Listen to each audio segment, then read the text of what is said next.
Well, and that's a big part of this, too. I mean, because you take a look at this, a lot of people will lay all of these increases on the fact that these changes have come in, but not taking into account that we've seen double-digit increases in healthcare costs for how many decades now?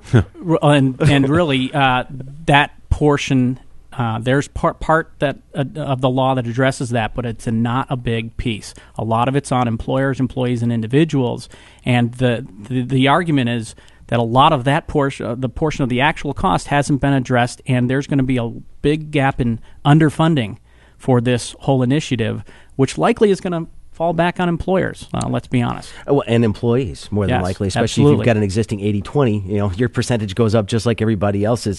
Scott Rice, one of the things that they're really pushing for is Jeff just talked about best practices, obviously, trying to reduce the costs in the system, preventive care, more access to preventive care maybe means healthier employees. What kind of incentives do you put in place for your employees to maybe make better decisions about their health?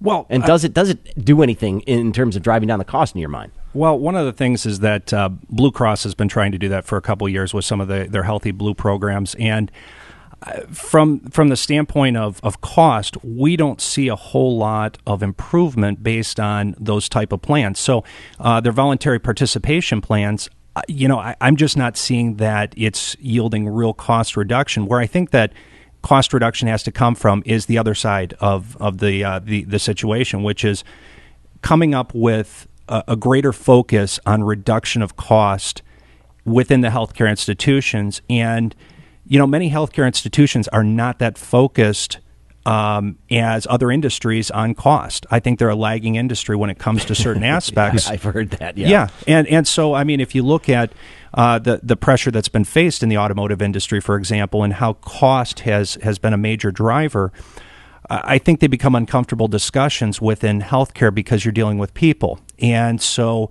I think it's many times a lagging side, but if you look at the percentage of, our gross domestic product that healthcare now occupies, you can't continue to have those double-digit increases every year without, healthcare can't become 100% of our economy. And I heard a little chuckle over there from Jerry, and I just want to get your sense on this because obviously it's a cost for you. It's something that you want to offer your employees. Has it ever crossed your mind that you may have to change that someday? Not at Prism Plastics, but we're a people-driven organization. We care about our employees, but and that's, as the owners, myself and two other gentlemen, we're very concerned about the employees because what's to stop a guy from saying, most of our guys are married and have families, so we pay approximately $1,800 a month per employee, and then you're looking at a fee of $2,000 a year. There's going to be a lot of companies that might be on that borderline struggling area and say, you know what? I'm going to opt out and I'm going to pay that dang fee, and it's like, well, what's going to happen to the employee? Well, the employee now has to go get insurance coverage, and that hurts Americans in general. I mean, the people out there, the workers, they can't afford that. They're going to have to come up with $1,800 a month for their family. Jeff, how often are you getting those questions? Those are coming up more and more. You've got a lot of industries that work on 1% to 2% margins. And, for example, I'll give you the grocery industry.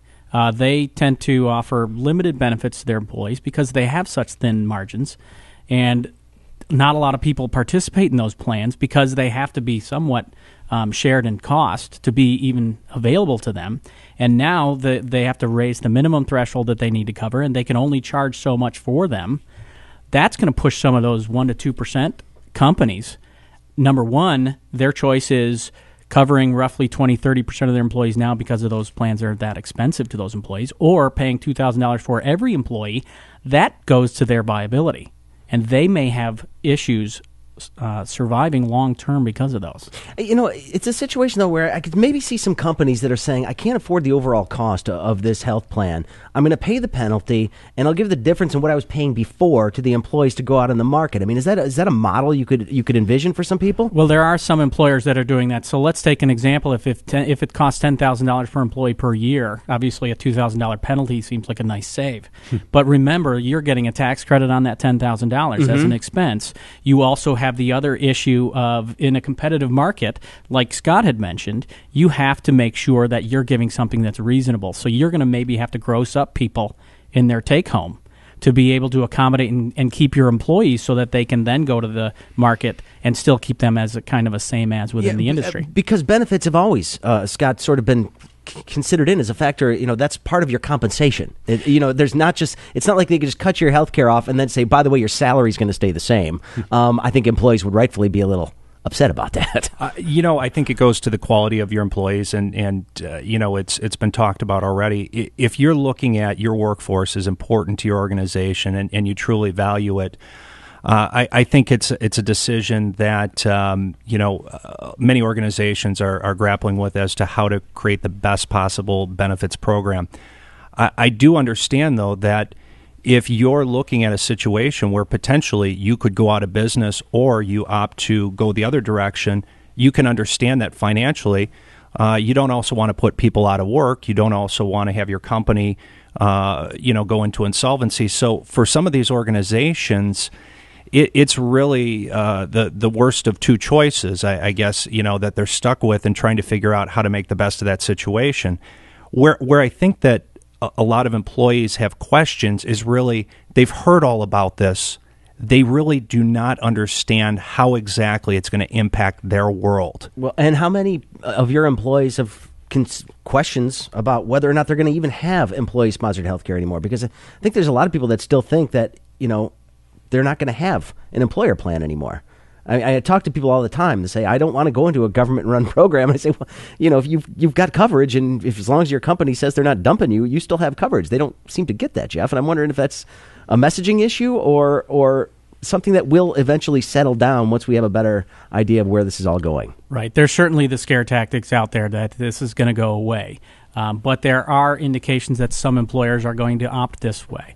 And even employers that keep it, to make it more affordable based on the model that's been given to them, they're going to have to change some of the structures. They may make their plans less rich because they can't charge their employees more than 9.5% of their take-home pay. So there will be changes to the model. Some of the organizations, such as what Jerry was talking about, higher income professional organizations, that portion's not going to necessarily affect them. But others it will. And so they won't have the flexibility to go forward. So there will be changes. Some of the estimates that were originally brought out in 2010 as to how many employers are going to move away and just pay the penalty, I think were underestimated. I don't think it's still going to be a huge number. I still think 80% plus of employers are going to keep it. But it's not the 1% to 2% that they were necessarily anticipating, and that will not only lead to individual concern for those employees, but also that leads to underfunding because $2,000 versus $10,000 and for coverage is a big gap that is not covered through the funding that they have in place. It's going to be interesting to see. In the meantime, though, Jerry and Scott, you both are going to continue to offer benefits to your employees. Yeah. The scary part, real quick, is I don't think the costs are known yet. Everyone's sort of muddling through all this and trying to figure out when is it going to stop? How much increase are we going to have to absorb? I don't think anyone knows the answer to that. So for now, you're right. We're going to continue. I don't think anybody in the healthcare industry. I don't either. I don't either.